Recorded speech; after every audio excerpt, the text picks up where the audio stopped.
Hello everyone, હું Mehul sir આપ સૌનું સ્વાગત કરું છું મારી ચેનલ ધ બ્રાઇટર્સ. તો આજના વિડીયોની અંદર આપણે ડિપ્લોમા સેમેસ્ટર 2ના સબ્જેક્ટ મેથેમેટિક્સની અંદર ચેપ્ટર નંબર 4 જે આપણું ડિફરન્શિયલ ઇક્વેશન ગુજરાતીમાં જેને આપણે વિકલ સમીકરણો કહીએ છીએ એની ટાઈપ નંબર 2નો અભ્યાસ કરીશું. ટાઈપ 2 જે છે એમાં લિનિયર ડિફરન્શિયલ ઇક્વેશન છે જેને ગુજરાતીમાં આપણે સુરેખ વિકલ સમીકરણો કહીશું. અને આ ચેપ્ટરનો મેઇન ઇમ્પોર્ટન્ટ પાર્ટ છે જે આપણી આ ટાઈપ નંબર 2 છે જે આજે આપણે શીખીશું. પહેલી ટાઈપ શીખવાડી હતી એમાં સેપરેશન ઓફ વેરિયેબલ હતી, એટલે કે ચલ વિભાજનની રીત હતી. એના પૂછવાના ચાન્સીસ ઓછા હોય છે. ચેપ્ટર જે છે આપણું 10 માર્કનું છે જેમાં 2 MCQ આવશે એવું તમને MCQના વિડીયોમાં કહી દઈશ. એ 2 જ MCQ પૂછાશે એમાં. અને આજની જે આપણી ટાઈપ છે લિનિયર ડિફરન્શિયલ ઇક્વેશન, આ વિડીયોની અંદર હું 8 થી 10 દાખલા કરાયા. જો એ પાક્કા થઈ જાય તમારા તો એવું માની લેજો કે આ ચેપ્ટરના 10 માર્ક તમારા કન્ફર્મ થઈ જશે. કારણ કે પેપરની અંદર એવું હોય છે કે 4 માર્કના 3 દાખલા પૂછાય છે, 2 લખવાના હોય, એટલે 8 માર્કના દાખલા છે એમાં એ 2 દાખલા તમે આ એક જ ટાઈપના પણ કરી શકો છો. તો પહેલી ટાઈપ જો કદાચ તકલીફ પડતી હોય તમે એને સ્કીપ કરીને આ ટાઈપ પાક્કી કરી દો તો બી આ ચેપ્ટરના તમે 10 માર્ક ક્લિયર કરી શકો છો. તો સૌથી પહેલાં એ સમજી લઈએ કે લિનિયર ડિફરન્શિયલ ઇક્વેશન શું હોય છે, કઈ ફોર્મ્યુલા આપણે દાખલામાં એપ્લાય કરવાની છે. તો લિનિયર ઇક્વેશન જે લિનિયર ડિફરન્ટ ઇક્વેશન છે તે આ પ્રકારનું હોય: dy by dx plus py is equal to q. આ ટાઈપમાં ઇક્વેશન આવતું હોય અને એમાં જે p ને q છે એ બંને x ના કોઈ ફંક્શન હશે. ગુજરાતીમાં કહીએ તો x ના 2 વિધેયો હશે. હવે આમાં સૌથી પહેલા આપણે આનો સંકલ્યકારક અવયવ શોધવાનો હોય. ગુજરાતીમાં એને સંકલ્યકારક અવયવ કહેવાય છે, ઇંગ્લિશમાં એને કહીશું આપણે ઇન્ટિગ્રેટિંગ ફેક્ટર, એટલે એને IF વડે દર્શાવવામાં આવે. એક MCQ તમારો એક્ઝામની અંદર IF શોધવાનો જ આવશે. એની ફોર્મ્યુલા છે e રેઝ ટુ ઇન્ટિગ્રેશનમાં p dx. તો p શું છે તો એ તમારા ક્વેશ્ચનની અંદરથી y ની જોડે જે વેલ્યુ હોય એને p કહેવામાં આવે.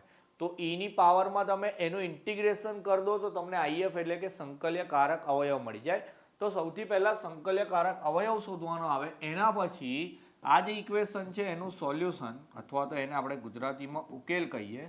તો એની ફોર્મ્યુલા યાદ રાખવાની છે y into IF is equal to ઇન્ટિગ્રેશનમાં q ઇન્ટુ IF dx. આ એની ફોર્મ્યુલા છે. એટલે આ જે તમારો ઇન્ટિગ્રેટિંગ ફેક્ટર આવે એને y જોડે મલ્ટીપ્લાય કરવાનો, બીજી બાજુ ઇન્ટિગ્રેશનમાં q સાથે IF ને મલ્ટીપ્લાય કરવાનો. ફોર્મ્યુલા શું છે, IF શું છે, એકદમ આવી રીતે નહીં ખબર પડે. આપણે એક એક્ઝામ્પલ લઈએ એટલે તમને થોડી વધારે આઈડિયા આવી જાય. એક્ઝામની અંદર આવશે solve the following differential equation.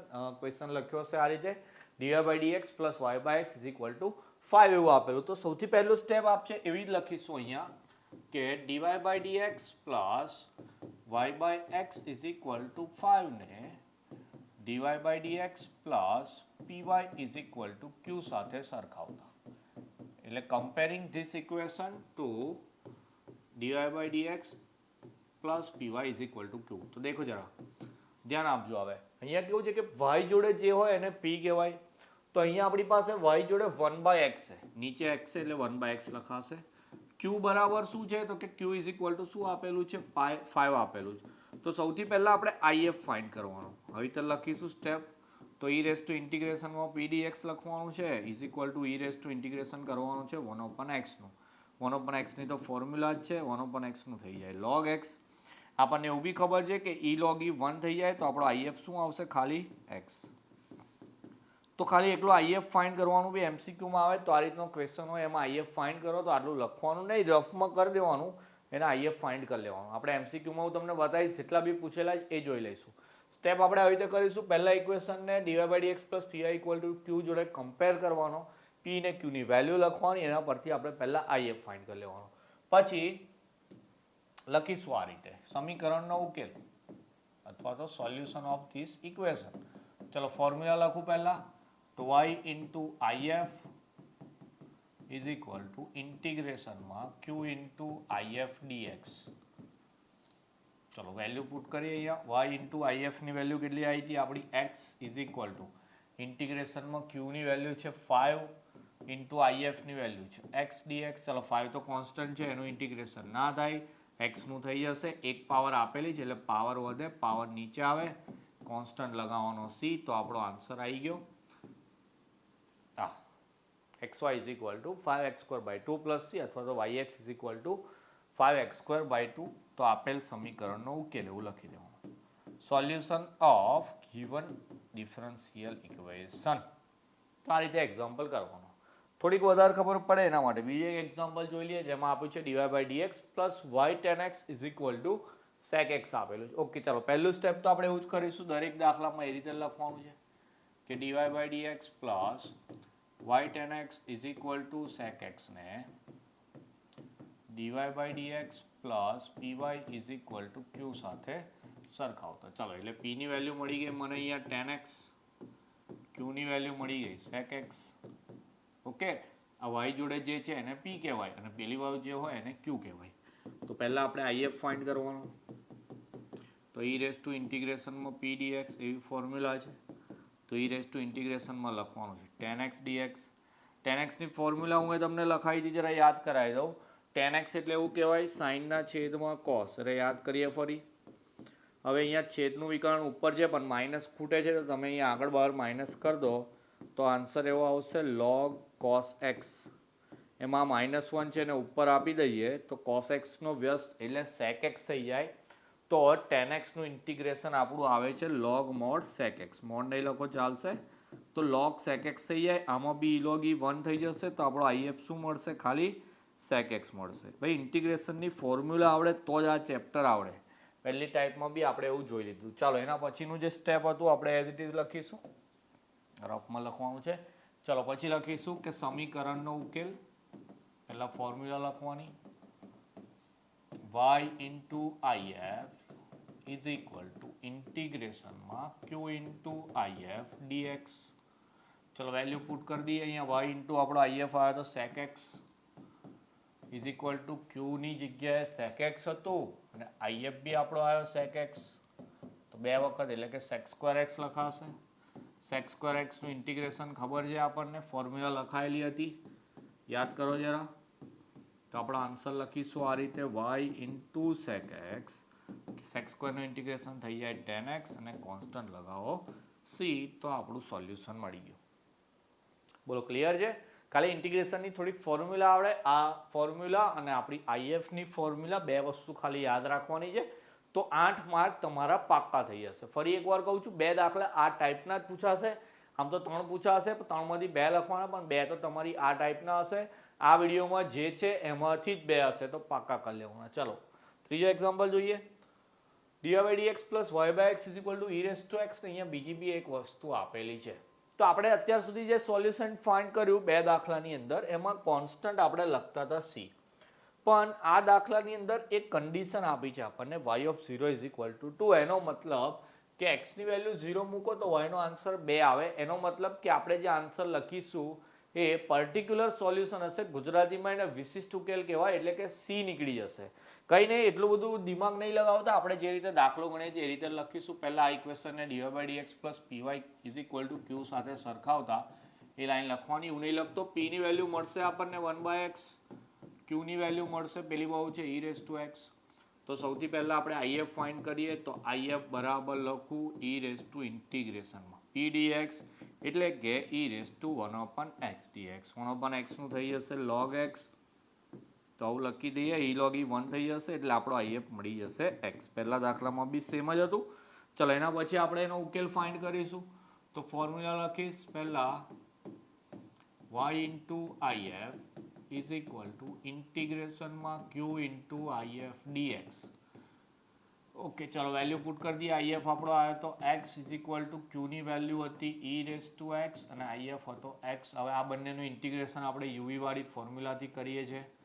તો પહેલા u as it is v નું ઇન્ટિગ્રેશન માઇનસ ઇન્ટિગ્રેશનમાં u નું ડિફરન્સિએશન, v નું ઇન્ટિગ્રેશન. ચેપ્ટર નંબર 2 માં શીખી ગયા હતા આપણે ઇન્ટિગ્રેશનની અંદર. દેખો જરા, e રેઝ ટુ x નું e રેઝ ટુ x જ થઈ જાય, આનું 1 થઈ જશે અને એમાં બી e રેઝ ટુ x નું integration e raise to x. ચલો, તો આન્સર આવશે આપણો x e raise to x minus e raise to x, constant લગાવવાનો c. તો આ આપણો આન્સર આવ્યો. પણ આ આપણું જનરલ સોલ્યુશન છે. ભાઈ આ દાખલો કેટલી બધી વાર જીટીયુમાં 4 માર્કમાં પૂછાયો છે અને એવું માનો કે કદાચ આ વખતે બી આ દાખલો 4 માર્કમાં પૂછાશે. તો અહીંયા સુધી આપણે પહેલા બે દાખલા કર્યા એવું સેમ છે. હવે એવું લખવાનું છે કે હિયર એટલે કે અહીં આવું આપેલું છે y of 0 is equal to 2. એનો મતલબ કે જેટલી જગ્યાએ x છે ત્યાં 0 મૂકવાના અને y ની જગ્યાએ 2. તો દેખો જરા 2 into 0 is equal to 0 into e raised to 0 minus e raised to 0 plus c. ચલો 2 into 0 કરો 0 થઈ જાય. આ તો મલ્ટીપ્લાય થઈ ગયું 0. કોઈની બી પાવર 0 હોય આન્સર 1 આવે. એ -1 ને આમ આપી દો તો c નો આન્સર કેટલો મળી ગયો 1. એને આમાં મૂકી દેવાનો. તો તેથી સમીકરણનો ઉકેલ એટલે solution of equation y into x is equal to x e raised to x minus e raised to x. પછી 1 c નહીં લખવાનું. શું લખવાનું? +1. તો આટલા ખાલી 3 સ્ટેપ નવા કરવાના આવશે. બાકી જે છે એ સેમ. ઓકે, બીજો કોઈ દાખલો નહીં પૂછાય. જો આ ટાઈપનો પૂછાશે તો આ જ એક્ઝામ્પલ પૂછાશે આખી બુકમાં. મતલબ અત્યાર સુધી જીટીયુના પેપરમાં આ જ પૂછાયો છે, જે પર્ટિક્યુલર સોલ્યુશન એટલે કે વિશિષ્ટ ઉકેલવાળો છે. તો એમાં ખાલી આપણે આ 3 અલગ સ્ટેપ છે યાદ રાખવાના છે. ખાલી x ની જગ્યાએ 0 અને y ની જગ્યાએ 2 મૂકવાનું હતું એટલું. ચાલો એના પછી ફરી આવી જઈએ જનરલ સોલ્યુશનમાં. dy/dx minus y tan x is equal to 1. ચલો ફરક શું છે આમાં? તો દેખો જરા પહેલી લાઈન તો સેમ લખવાની છે. હું નહીં લખતો દરેક દાખલાની અંદર.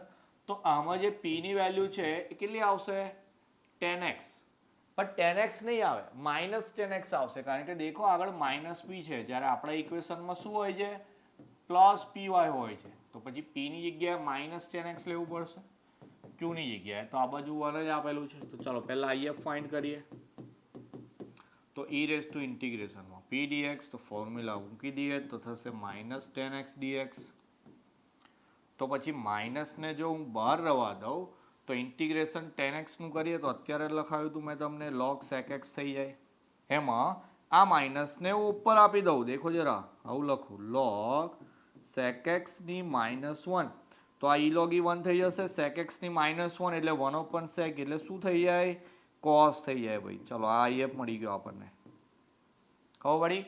શું કર્યું? માઇનસ ને બહાર આવવા દીધું. tan x નું લખ્યું log mod sec x. -1 ને ઉપર આપી દઈએ તો e log e1 થઈ જાય. sec x ની -1 એટલે sec x નો વ્યસ્ત, એનો ઇન્વર્સ. તો sec નો ઇન્વર્સ શું થઈ જાય? cos થઈ જાય. ચાલો તો હવે ઉકેલ જે હતો આપણે એ ફોર્મ્યુલામાં મૂકીએ તો એવું આવશે y into if is equal to q into if dx. તો બરાબર ફોર્મ્યુલા બધામાં લખવાની. ચલો y into if આવ્યો cos x is equal to q ની value 1 into cos x dx. cos x નું ઇન્ટિગ્રેશન થઈ જશે sin x પ્લસ જ આવે sin x પ્લસ c. ચલો ફોર્મ્યુલા યાદ રાખવી પડશે ઇન્ટિગ્રેશનની. તો આ રીતે આપણો આન્સર મળી ગયો. આમાં અહીંયા જનરલ સોલ્યુશન પૂછ્યું છે, કોઈ કન્ડિશન આપી નથી એટલે આટલું જ કરવાનું. ચલો એના પછી જોઈએ fifth example. 1 + x² dy/dx + 2xy cos x. ચલો આમાં દેખો જરા આપણું જે પર્ટિક્યુલર ઇક્વેશન હતું એમાં dy/dx + py ચાલતું હતું, પણ અહીંયા તો dy/dx કોડે એક પદ વધારવામાં આપેલું. તો એક સ્ટેપ એક્સ્ટ્રા કરીશું. ખાલી અહીંયા એક સ્ટેપ આવી રીતે લખીશ કે બંને બાજુ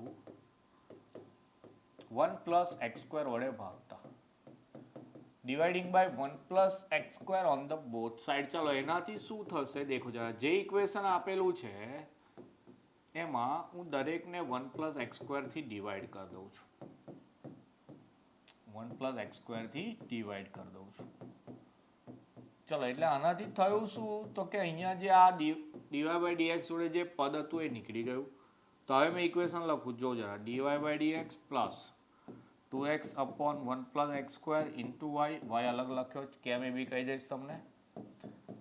તો જો હવે ઇક્વેશન આવ્યું એમાં dy/dx + py એટલે આ p થઈ ગયો is equal to q. ચાલો એટલે આપણે ઇક્વેટ કરીશું. એટલે પેલી લાઈન લખ્યા પછી આવું લખીશું. p ની વેલ્યુ આ થઈ ગઈ, q ની વેલ્યુ થઈ ગઈ cos x/1 + x². ચાલો તેથી આપણે આનો if ફાઇન્ડ કરીએ. તો e raised to ઇન્ટિગ્રેશનમાં p dx એટલે 2x/1 + x² dx. થોડા સ્ટેપ હું ડાયરેક્ટ કરું છું. વિડીયો લાંબો નથી કરો, થોડી ખબર પડી ગઈ હશે એટલે આપણે એક સ્ટેપ કરું. તમારે દાખલો લાઈનમાં લખવાનો જે રીતે પહેલા 2-3 કરાય એ રીતે. ઓકે ચલો હવે અહીંયા દેખો 1 + x² નું વિકલન કરો. 1 નું 0, x² નું tx. એટલે અહીંયા બી છેદનું વિકલન અંશમાં છે તો જવાબ આવે log છેદ. આમાં બી e log e1 થઈ જશે. તો આપણો if અહીંયા મળશે 1 + x². ઓકે ચલો if મળી ગયો 1 + x². ચલો હવે તો ઉકેલની જે ફોર્મ્યુલા છે એમાં મૂકી દો વેલ્યુ, સૂત્ર નહીં લખતો. હવે દેખો y જોડે મારે લખવાનો if એટલે કે 1 પ્લસ એક્સ સ્ક્વેર લખવાનું, પેલી બાજુ q લખવાનો છે તો q છે cos x upon 1 plus x square, એની જોડે બી if લખવાનો જે મારો 1 પ્લસ એક્સ સ્ક્વેર છે તો બંને કટ થઈ જશે. cos x નું ઇન્ટિગ્રેશન લખીએ તો એ થઈ જાય sin x અને ઇન્ટિગ્રેશન જાય એટલે લખવાનો c. તમારો આન્સર થઈ ગયો. ક્લિયર? ચલો એના પછી જોઈએ નેક્સ્ટ. પછી ગયા ભાઈ 5 મારે કરાવવાના હતા, 4 તમારી માટે હોમવર્કમાં આપેલા છે, 9 દાખલા છે એટલા જ ગણવાના, તો 8 માર્ક આરામથી તમને આ ટાઈપમાંથી મળી જશે. સમજાયો જરા દાખલાઓ કેવા કેવા છે? પીક્યુ બાજુમાં લખી આપું તમને, ઇઝી પડી જાય એટલે. પહેલામાં dy/dx plus 2y/x is equal to sin x છે, તો તમારી p ની વેલ્યુ અહીંયા મળશે 2/x, q ની વેલ્યુ તો sin x જ છે. ચલો બીજા એક્ઝામ્પલની અંદર પહેલા dy/dt x છે એટલે બધાને તમારે x વડે ભાગવા પડશે સૌથી પહેલા સ્ટેપની અંદર. તો આવું ઇક્વેશન બનશે તમારું dy/dx plus 2y/x is equal to log x/x. ચલો ઉપર જેવો દાખલો થઈ ગયો 2y/x 2y/dx એટલે આનો p બી એનો એ જ આવશે, ખાલી q ની વેલ્યુ બદલાઈ જશે. q બરાબર આવશે log x upon x. Okay ચલો એના પછી dy/dx plus y is equal to e raise to x. y જોડે કશું નથી આપેલું પણ 1 તો હોય જ, તો અહીંયા તમારે p ની વેલ્યુ 1 લેવાની છે અને q બરાબર e રેઝ ટુ x લેવાના છે. ઓકે ચાલો ફોર્થ ની અંદર દેખો p જોડે p છે અહીંયા 2 આપણો અને q બરાબર આપેલું છે 3e rays to x. Method તમારે એ જ કરવાની છે, સૌથી પહેલા સમીકરણ આપેલું હોય અને કમ્પેર કરવાનું dy/dx plus py is equal to q સાથે, એના પરથી p ને q ની વેલ્યુ લખી દેવાની, if ફાઇન્ડ કરવાનો e raise to integration of p dx, પછી ફોર્મ્યુલા લખવાની y into if is equal to q into if dx ઇન્ટિગ્રેશનની અંદર. ઓકે ઇન્ટિગ્રેશનની બેઝિક જેટલી ફોર્મ્યુલા 9 દાખલામાં એપ્લાય થાય છે એ અલગથી લખી લેજો, એટલી મોડે કરી દેવાની, તો આ 9માંથી કોઈ બી એક્ઝામ્પલ પૂછાય તો આવડી જાય. ચેપ્ટર નંબર જે 4 છે આપણું ડિફરન્શિયલ ઇક્વેશન, આમાં 2 ટાઈપ જ કરવાની છે. તો નેક્સ્ટ વિડીયો આપણે એક MCQ નો બનાવીશું એટલે આ ચેપ્ટર પતી જશે. એપ્લાઇડ મેથ્સનું તો આપણે ચેપ્ટર નંબર 5 ફિનિશ કર્યું છે, તો આ પતે એટલે તરત આપણે એન્જિનિયરિંગ મેથ્સનું ચેપ્ટર નંબર 5 જે કોમ્પ્લેક્સ નંબર છે એ પણ સ્ટાર્ટ કરી દઈશું.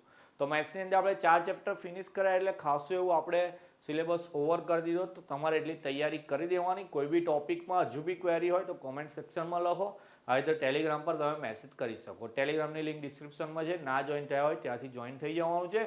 કોઈ બી ક્વેરી હોય, કોઈ બી હેલ્પ જોઈતી હોય તો તમે ત્યાં મને મેસેજ કરી શકો છો.